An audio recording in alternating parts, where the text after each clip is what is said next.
fibrozil. Gemifibrozil. So gemifibrozil is a drug that is activate lipoprotein lipase, اور اس drug کی activation کی وجہ سے، اس انزائم کی ایکٹیویشن کی وجہ سے یہ بنے ہوئے لپڈ کو کیا کرتا ہے؟ بریک ڈاؤن کر دیتا ہے. اور یہاں پہ اس کا ایفیکٹ یہ ہے، اس کی وجہ سے ٹی جی کیا ہو جاتی ہے؟ کم ہو جاتی ہے، اور ایچ ڈی ایل ایکٹیویٹی کیا ہو جاتی ہے؟ وہ بڑھ جاتی ہے. تو جتنا ایچ ڈی ایل ایکٹیویٹی زیادہ ہوگی تو ہمارے لیے اچھی بات ہے کہ نہیں؟ Because H D L is a good cholesterol, وہ گڈ کولیسٹرول ہے. ہمارا ٹارگٹ یہ ہے کہ کسی طریقے سے ایل ڈی ایل ایکٹیویٹی کو کم کرے اور ایچ ڈی ایل ایکٹیویٹی کو بڑھائے. تو gemifibrozil it can decrease T G and increase H D L. اس کا سائڈ ایفیکٹ میں لے کے ہیپیٹوٹاکسک ہے، یہ بھی ہیپیٹوٹاکسک ہے.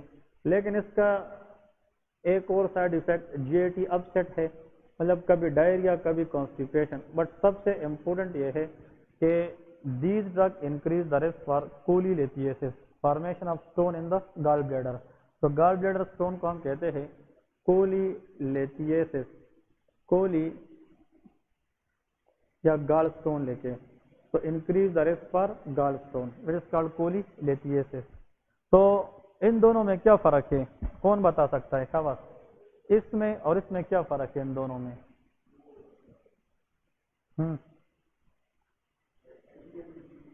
وہ چوڑے، اس میں اس کی میکینزم میں کیا فرق ہے؟ شاباش. یہ ڈرگ ایک بندہ لے رہا ہے اور ایک بندہ یہ ڈرگ لے رہے، اب دونوں سے لپڈ لیول کیا ہوگا؟ کم ہوگا. لیکن ڈفرنس کہاں پہ آ رہا ہے؟ خدا کے بندو ڈفرنس اس میں آ رہا ہے کہ یہ کولیسٹرول کو بنانے نہیں دیتا، مطلب اس کا جو پاتھ وے ہے نا وہ بلاک کرتا ہے، اور یہ بنے ہوئے کولیسٹرول کی بریک ڈاؤن کرتا ہے.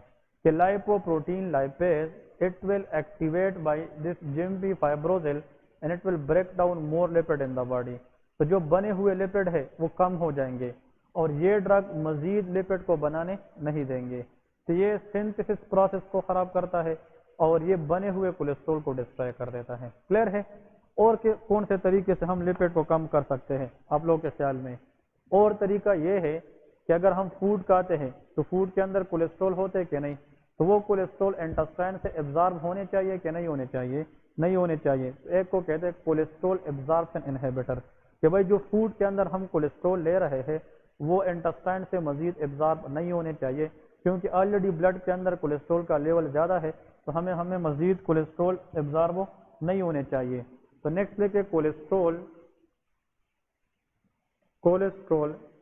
ایبزارپشن انہیبیٹرس، کہ کولیسٹرول ایبزارپشن انہیبیٹرس ہم یوز کر سکتے ہیں.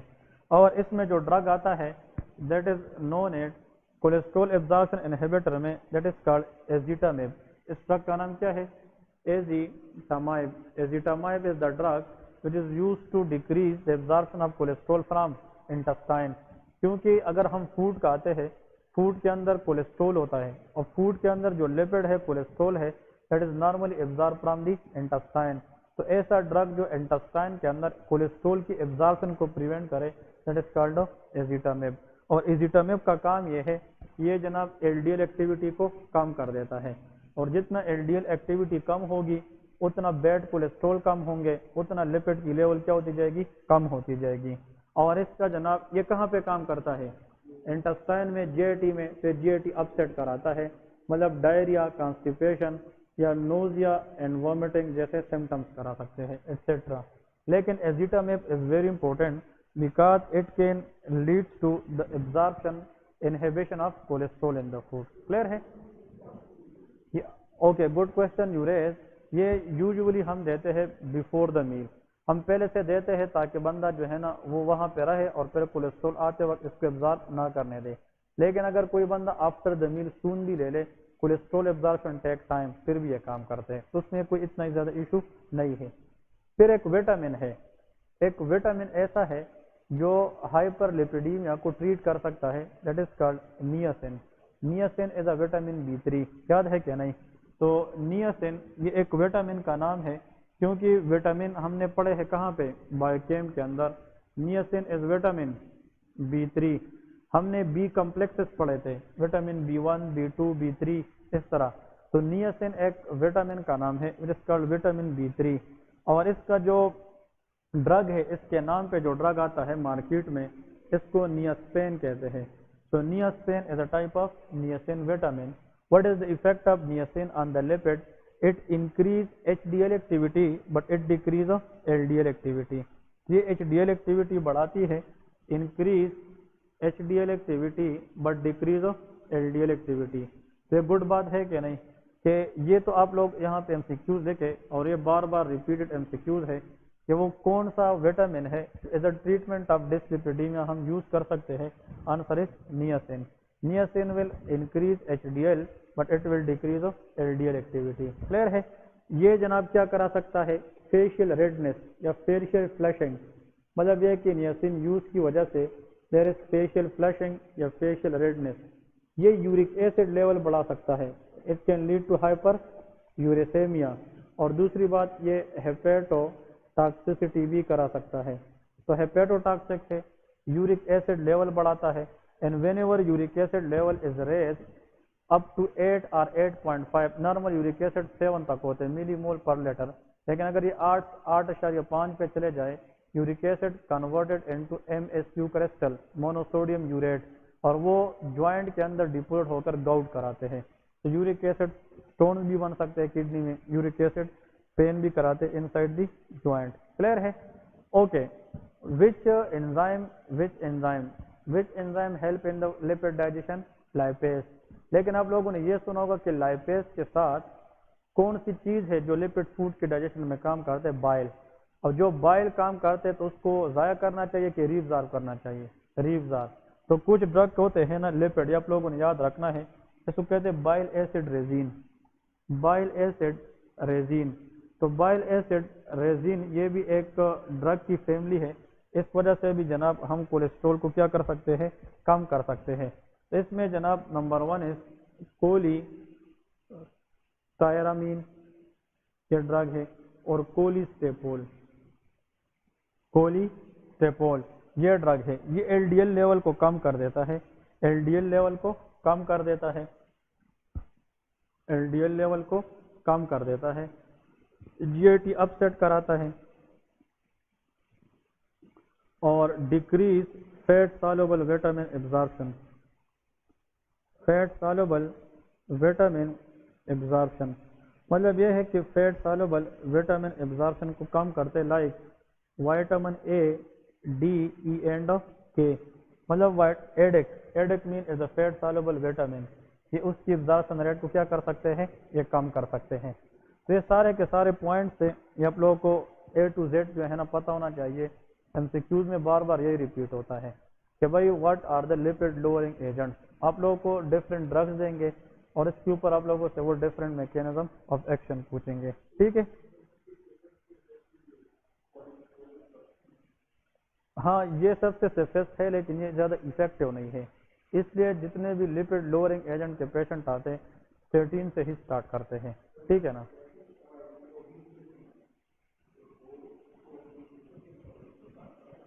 हाँ, ये करा सकते हैं बिल्कुल, लेकिन उससे बेटर ये है हम उसको कहें कि फैट कंटेनिंग फूड से अवॉइड क्या करें। वो ज़्यादा अगर फैट कंटेनिंग फूड नहीं लेगा, उससे अवॉइड करेगा, तो मज़ीद जो है ना उसकी जो सिम्टम्स है उससे हम काबू पा सकते हैं। अब यहाँ पे कुछ 2-3 पॉइंट्स आप लोगों को लेकर आओ, ये क्लियर है कि नहीं? अब इसमें एक MCQs आ रहे हैं कि अगर फॉर एग्जाम्पल लिपिड बॉडी में बहुत ज़्यादा हो जाए, तो excess lipid in the blood will lead to deposit in different parts of the body. यहाँ पे लेके कुछ MCQs, 2-3 MCQs के नीचे लेके, excess lipid deposition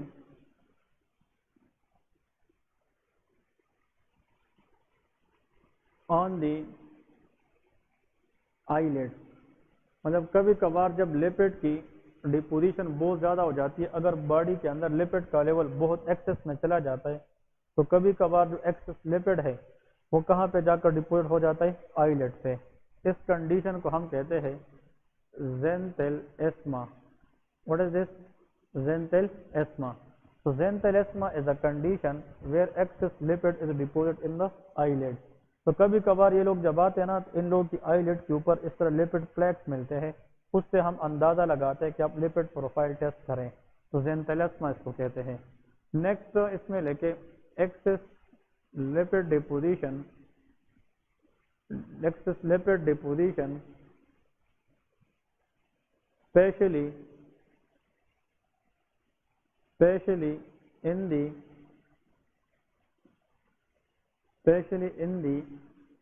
tendon, tendons के ऊपर अगर जाकर लिपिड क्या हो जाए, डिपोजिट हो जाए, इसको हम कहते हैं टेंडिनस ज़ेंथोमास, इसको ज़ेंथोमास कहते हैं। इसका मतलब ये है कि xanthomas mean deposition of lipid anywhere in the body, लेकिन अगर ये ज़ेंथोमा स्पेशली आईलिड पे आ जाए तो उसको क्या कहते हैं, ज़ेंथेलेस्मा कहते हैं। भाई किसी की excess lipid deposition upper limb में हो जाए, लोअर लिम्ब में हो जाए, किसी टेंडन पे हो जाए, तो वो सारे के सारे ज़ेंथोमास कहलाते हैं। तो लिपिड डिपोजिशन अगर ये टेंडन में हो जाए, ये स्किन पे हो सकती है, तो ये हमारे पास क्या है, ज़ेंथोमास है। लेकिन अगर ये फैटी डिपोजिशन, लिपिड की जो फैट है उसकी डिपोजिशन अराउंड द आईलिड पे हो जाए तो उसको क्या कहते हैं, ज़ेंथेलेस्मा कहते हैं। और कभी कभार there is lipid deposition that is occurring in the cornea, कहाँ पे होता है, कॉर्निया, लेकिन एजेड लोगों में उसको आर्कस टनेलस कहते हैं, लेकिन वो इतना इंपॉर्टेंट नहीं है, ये दोनों याद रखें। Lipid deposition anywhere in the body including skin and tendon, they are called xanthomas, but if this lipid deposition occur around the eye, especially on the eyelid, so that will be known as a xanthelasma, इसको हम फिर ज़ेंथेलेस्मा कहेंगे। ठीक है जी, तो ये था जनाब डिस्लिपिडीमिया और इसकी मेन ट्रीटमेंट के बारे में पॉइंट्स थे। ठीक है जी, ओके। नेक्स्ट एक इसमें आता है जनाब, आप लोग एक क्लिनिकल केस लिखें। What is the clinical case?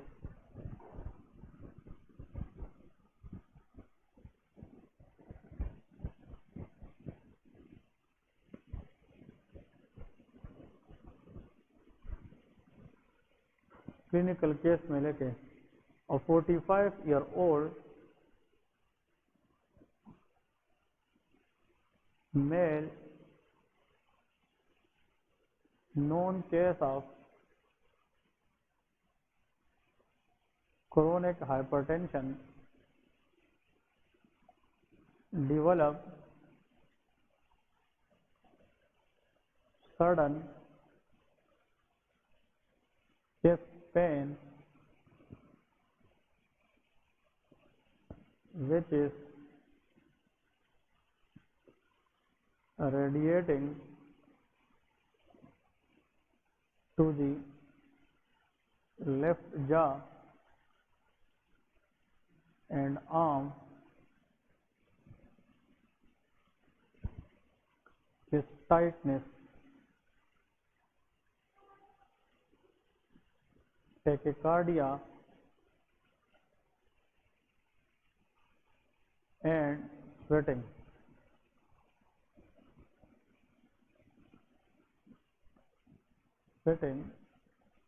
Emergency ECG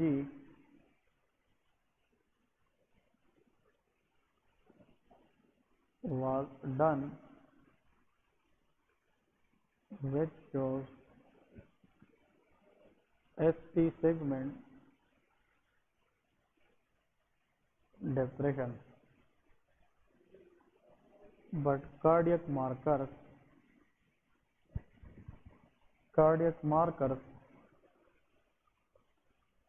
are normal.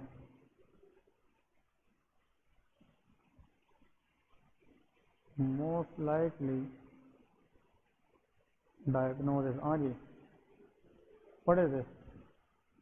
Patient है जनाब क्रोनिक हाइपरटेंशन का, उसमें अक्यूट चेस्ट पेन हुआ है and the pain is radiating toward the left side, लेकिन बात इसमें मजे की ये है कि इसकी ST सेगमेंट डिप्रेशन तो है, लेकिन इसमें कार्डियक मार्कर रेज नहीं है। ये एंजाइना है कि MI है, दैट इज एंजाइना पेक्टोरस, इसको हम क्या कहते हैं, एंजाइना पेक्टोरस। तो एंजाइना पेक्टोरस इसमें आप लोगों ने याद रखना है, एंजाइना पेक्टोरस, इसके अंदर कार्डियक मार्कर रेज नहीं होते। तो this is the case of angina pectoralis, बहुत इंपॉर्टेंट है। ठीक है, अब यहाँ पे कुछ पॉइंट्स आप लोगों को मैं बताता चलूँ। What is meant by angina first? Angina क्या है? Anyone? This is decrease blood supply to myocardium. कहाँ को अगर ब्लड सप्लाई कम हो जाए? Myocardium, that is called angina. Myocardium क्या है? It is a middle layer of the heart which is called pumping layer of the heart. अब इधर देखें, मैं फॉर एग्जांपल आप लोगों को यह डायग्राम बनाता जाऊं। For example this the heart, heart का जो मिडल लेयर है हनेन जो मसल से बना है, इसको क्या कहते हैं? मायोकार्डियम। इस मायोकार्डियम को कोरोनरी आर्टरी ब्लड सप्लाई करती है। मैं यहाँ पे एक एग्जांपल ले रहा हूँ। फॉर एग्जांपल आप लोग ऐसा इमेजिन करें, this is the blood supply to the myocardium, that is called which artery? Coronary artery. हम आगे पढ़ेंगे डिटेल में कि लेफ्ट और राइट कोरोनरी आर्टरी में क्या फर्क है। अगर फॉर एग्जांपल इस आर्टरी के अंदर कोई प्लाक बना है, कोलेस्ट्रॉल थ्रोम्बस बना है, जिसकी वजह से आर्टरी की जो इनर लाइनिंग है वो क्या हो चुकी है? नैरो, तो ब्लड फ्लो टू मायोकार्डियम क्या होगा? कम। Decrease blood flow to myocardium is called angina, और इसकी रिजल्ट पर इंसान पे क्या आती है? चेस्ट पेन आती है। अब यहाँ पे सवाल ये है कि अगर ये ब्लड सप्लाई इतना कम ना पड़ जाए जिसपे मायोकार्डियम सेल की क्या हो जाए? डेथ हो जाए। अब मैं यहाँ पे, ये कौन सा लेयर है? शाबाश, मायोकार्डियम। मैंने इस मायोकार्डियम के अंदर ये सारे क्या बनाए हैं? ये इसके क्या है?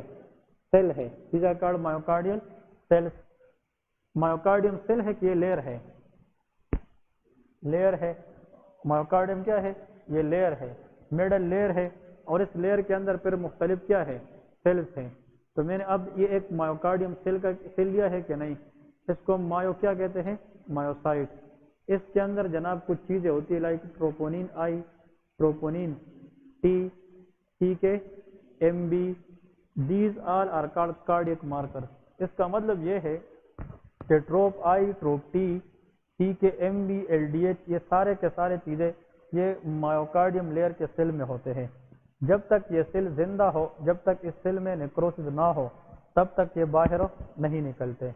अब अगर for example blood supply to myocardium कम हो जाए, लेकिन इतना कम ना हो जाए जिससे सेल की क्या हो जाए? डेथ हो जाए, ऐसे कंडीशन को क्या कहते हैं? एंजाइना कहते हैं। लेकिन अगर ये ब्लड सप्लाई मजीद कम हो जाए, बहुत कम हो जाए, जिसकी वजह से इस मायोकार्डियल सेल की क्या हो जाए? डेथ हो जाए, तो फिर ये मार्कर बाहर निकलेंगे ब्लड में कि नहीं? तो अगर चेस्ट पेन के साथ मार्कर भी एलिवेट आ गए तो फिर सेल डेथ हो चुकी है कि नहीं? इसको हम फिर मायोकार्डियल इंफार्क्शन कहते हैं। So the difference between angina and myocardial infarction is the presence or absence of cardiac marker in the blood. दोनों में चेस्ट पेन होगा, दोनों में चेस्ट पेन रेडिएट करता है लेफ्ट साइड पे, दोनों में एसटी सेगमेंट या एलिवेशन होगी या डिप्रेशन होगी, दोनों की प्रेजेंटेशन सेम है। द ओनली वन डिफरेंस जहाँ पे हम एंजाइना को एमआई से सेपरेट करते हैं, दैट इज कार्डियक मार्कर। और कार्डियक मार्कर ये ब्लड में हमें तब मिलते हैं when there is cell death। और सेल डेथ एंजाइना में होता है कि इन्फार्क्शन में होता है? इन्फार्क्शन में होता है। तो एंजाइना के फिर हमारे पास कुछ टाइप्स है, जैसा कि आप लोगों ने सुना होगा स्टेबल एंजाइना, हो सकता है कि नहीं? इसके बाद नेक्स्ट क्या होता है?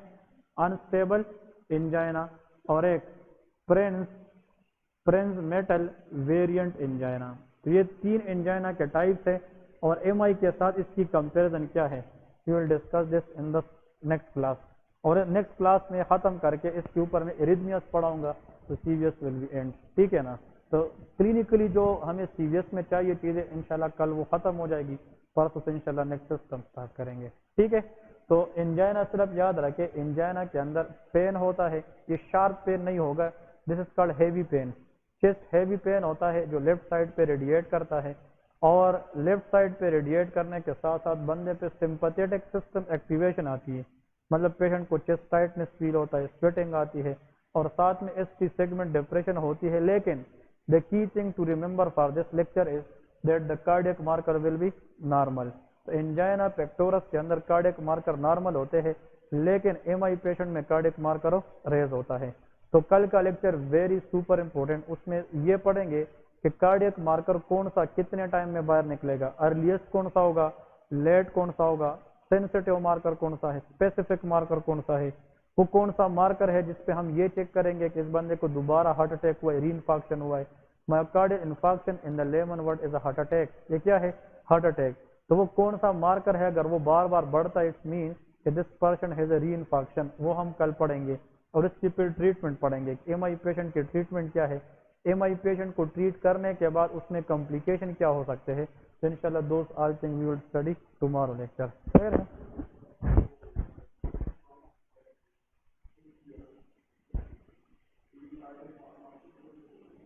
Okay good question he raise, اس نے سوال پوچھا اگر کسی نے اسٹیپ انجری کی ہے، اسٹیپ انجری تو اسٹیپ انجری مین ٹروما کو کہتے ہیں نا، نہیں پنچ کے ساتھ نہیں ہوتا، it is not like this, کیونکہ نو بیکاز کارڈیک مارکر کو باہر آنے میں میسو ڈیمیج چاہیے، کیونکہ مایوکارڈیم کے ایک یا دو سیل سے نہیں، میسو ڈیمیج، اور یہ تب ہوتا ہے کہ اگر اس ایریا کے ہم بلڈ سپلائی کو کمپرومائز کریں، تو جب تک بلڈ سر کمپرومائز نہیں ہوگی ایک پورے ایریا کو اسکیمک نہ بنائیں گے تو وہاں سے نہیں۔ ویسے پنچ سے یا ویسے اس طرح مکہ مارنے سے اس طرح مایوکارڈیم نہیں، کیونکہ it is a very safe layer and it is embedded inside the heart and it is enclosed in a lot of cavities، chest cavity، پھر پیریکارڈیل کیویٹی الگ کیویٹی ہے، پھر پیریکارڈیم ہے، پھر پیرائٹل پیریکارڈیم، ویسرل پیریکارڈیم، پھر جا کر کہیں پہ مایوکارڈیم۔